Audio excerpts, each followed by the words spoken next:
Hello guys and welcome back to a another podcast episode or installment of the podcast. I hope you guys are having a wonderful day. What we're trying to basically chip on today is the Fort Lauderdale Pythons. Are they frauds? All right, and I'm gonna get deeper into that point as this video or podcast goes along. Now, their first game, they had a big game to start off the season. You know, if you want to go back to last season, they were not the best team at all. And the fact that they even made the playoffs, of course, with a smaller league with only 5 teams, they were going to make the playoffs if they stay in their lane. And going into week 9, we see the Pythons were battling versus the Golden Wasps, if you want to say it like that. Pythons going into week 9 were 2-3.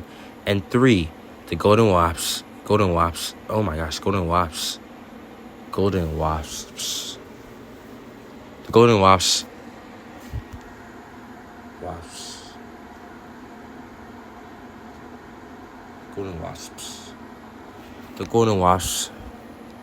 The Golden Wasps were 1-5, so they were last on the standings going into week 9. The Pythons were 4th place. The Golden Wasps were 5th place. Now you see going into week 12, the Pythons were still, they were 3-5. Golden Wasps were 2-7. So beginning of the season, it looked like the Golden Wasps might take that 4th spot, but trailing into that end of the season, trickling in, the Pythons take that 4th spot from the Wasps. So now, going into playoffs, they have to play a big game. They get the 3rd spot in the playoffs. The 2nd spot is being battled at between, of course, the Albany Empire and the Rochester Kodiaks. Now, both these teams are both really good. The Albany Empire didn't have the best year. The Kodiaks were looking very good, and the Kodiaks were able to pretty easily get past that Empire team. So, going into the Cheez-It Ascension Cup semifinal game, the Pythons were set to face off versus the Kodiaks. And honestly, if you thought the Kodiaks were going to win, everybody did. All right, this game, clearly, no way the Pythons had a chance, you would think. And they destroyed the Kodiaks. The Kodiaks were shut down on offense. They were not stopping too much on defense. And the Pythons were able to pretty easily get past them with a astounding win. You know, now going into the championship game, you're playing the Columbus Pride. And in the Jaden Iona championship game, this is going to have all the eyes on him. First championship game of the league, ever. So watching this game was like, okay, Columbus Pride, they've had a great year. They've pretty much done exactly what they need to do. They were up and down that 1-2 spot all year, but they were able to beat the Rochester Kodiaks to get that 1st spot later in the season, but a couple weeks before this championship game. So, if I was a betting guy, I would say, yeah, I would put all my money on the Columbus Pride, but somehow the Fort Lauderdale Pythons are able to come out and win the game, destroying, shutting down, and stopping the Columbus Pride. And that was insane. So going into this season, the Pythons, their schedule, first 4 games of the season wasn't too crazy. All right, they play 2 expansion teams for the first 2 games. Week 1, they play the Swordfish from Key West, a rivalry game. Both these teams are from Florida.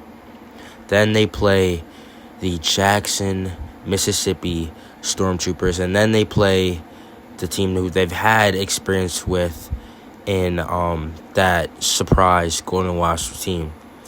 Then they play the Columbus Pride, who they've seen, of course, we just went over it, in the championship game from a couple weeks ago. So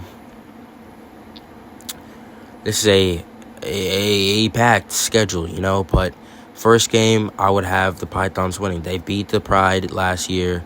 They should be able to beat the suspension team. Same with week 2. Week 3 could be difficult. We don't really know what the Golden Wasps are really planning because they have a new quarterback. They have a couple new pieces on defense. Who knows? But then they play that week 4 game, the rematch versus the Pride, and I would say that should have been their one loss. So I had them going into week 5, 3-1. That is not what happened. They lose to the Key West Swordfish in a good game, a good fight, but it was their homecoming game after winning the championship, and they still lose that game. Okay? Pick ourselves up next week. No, they lose to Jackson, Mississippi. The Jackson, Mississippi Stormtroopers. They lose to Stormtroopers at home again. Another loss. They were able to closely beat out that Golden Wasp team with a lot of luck. And then they play Columbus, first game on the road all season, and they lose in the snow. So, I mean, looking at the details, they had a tough showing and horrible start to the season. They're still going to be playing a lot more games, considering this season has 13 weeks in it. About each team should play around 12 games. But if you want to look at their games coming up, they play the Empire in week 5 for the Valentine's Day game. Then they play the Rochester Kodiaks, a little rematch they have to go against. And they play the Madison Stormfront, another expansion team, right? Then they face off against the El Paso Soul, another expansion team. In week 9, they play the Key West Swordfish again, a little rematch. They have to get back. They have to get their get back there. Then they play the Tulsa Natives in week 10. Week 11, they play the Golden Wasps again. Week 12, they play the El Paso Soul. Week 13, they have a game. The last game of the season, they play against the Utah Lynx. So, do I have hope that they can come and do something? Yes. I believe that they are capable of being dangerous this year, but they have to win every single game, or mostly every single game the rest of the season. They're currently, from week 3, they're 1-2. After that week 4 game, they are now 1-3. So, it's a tough showing out. It's a tough start for them, but I do believe that they have the chance of doing something this year.